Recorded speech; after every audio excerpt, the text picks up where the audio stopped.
dans le tout premier podcast du South Ben Show, où on disait un petit peu la Thaïlande, le fait que tu as une vraie liberté en fait. C'est fou à dire, mais quand tu es dans un pays, tu sors dans la rue, tu comprends rien, c'est beau en fait. C'est magnifique. Parce qu'on ne s'en rend pas compte tant qu'on ne l'a pas vécu, mais on se fait bombarder continuellement de signaux, d'informations, de je suis dans le métro, les problèmes de ton voisin du métro que tu ne connais pas, sa mauvaise humeur, les news. Ouais. Il faut pas commencer sur les news, je viens de prendre un café là. Donc, je pense, même les news, et maintenant même les réseaux sociaux. Maintenant, je sais par exemple, des fois, quand je vais visiter la famille, tout ça, les vlogs, les vlogueurs, les dramas des influenceurs entre eux, tout le temps des grosses histoires. Les influenceurs comprennent que ça attire, donc ils augmentent encore plus la visibilité de tout ça, les dramas, il y avait à un moment donné un moment de combat, les influenceurs qui vont dans le combat, puis bref, en fait, il y avait vraiment du bruit en fait, du bruit de partout. Et moi je me sentais vraiment le mec qui comprend rien, quoi, qui n'a aucune idée de ce qui se passe, et tant mieux. C'est beau d'un côté, franchement c'est beau, c'est un gros changement quand on passe d'un état à un autre. Et même quand tu vois toute la période de la crise sanitaire, le montant d'informations qu'on a reçu par rapport aux gens, ça reprend peut-être 1%. En fait, je n'ai pas regardé une fois les news. T'imagines, pendant toute la crise, on n'a même pas regardé une fois la télé. En tout cas, moi, j'ai même pas regardé une fois la télé. À partir du moment où tu ranges cet outil du mal, j'allais dire une folie là. J'allais dire où tu ranges cet outil du mal de désinformation et de contrôle des masses, qui est la télévision. Ouh là là, il est parti de deep. Ah là, c'est parti, un café et demi, je suis parti là. Ça va tout de suite mieux en fait. Dans ta vie en général, en fait, faut essayer. Franchement, ceux qui regardent encore la télé, les amis, challenge, essayez de ne pas allumer la télé pendant, je sais pas, une semaine. Challenge. Ouais, la télé. Il est pareil, les journaux, tout le concept de journaux, là, d'information.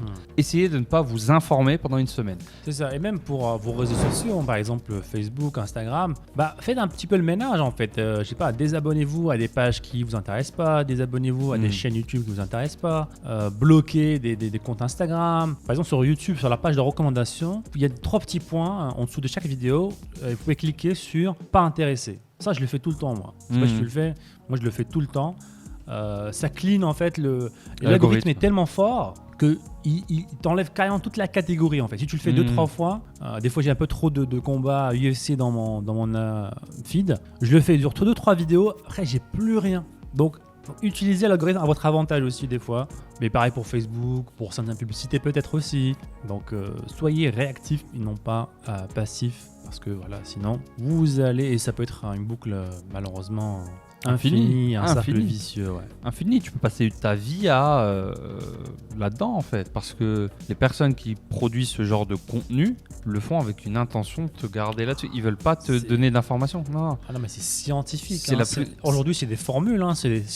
Voici ce que tu dis au début, voici les émotions, voici ce que tu cherches à créer ici, là. C'est la plus grande télé-réalité du monde. Ils ont la recette magique et ils l'utilisent là-dessus. Et donc oui, pour revenir là-dessus, le fait d'être dans un pays étranger te donne ce luxe, par défaut, tout ça c'est nettoyé par défaut en fait, parce que tu n'y comprends rien. Donc demain tu peux allumer les news thaïlandaises, il peut se passer je sais pas quoi. Moi il rigole, ça a l'air d'aller, je sais pas ce qui se passe, tu vois. Ouais.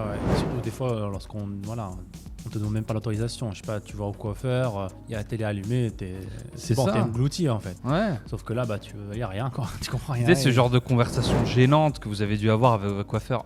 T'as levé, toi? T'as fait lever? T'as fait combien de... T'en es à combien? Ce genre de choses. Et je te jure, je suis parti à Paris, moi. Bonjour. Et premier sujet, bien sûr. Quand j'ai été passé à Paris cet été, je vais me couper les cheveux. Premier sujet, voilà, le C, les V, les restrictions, et blablabli, et blablabla.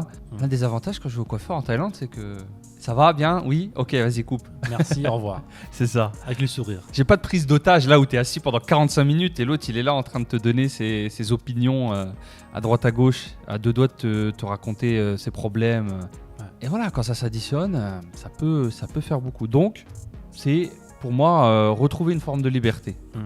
À son environnement, contrôler ce qu'on contrôle, modifier ce qu'on contrôle tout simplement. Parce qu'il y a plein de choses qu'on ne contrôle pas, donc autant se focaliser sur les choses qu'on peut contrôler, comme ce qu'on consomme.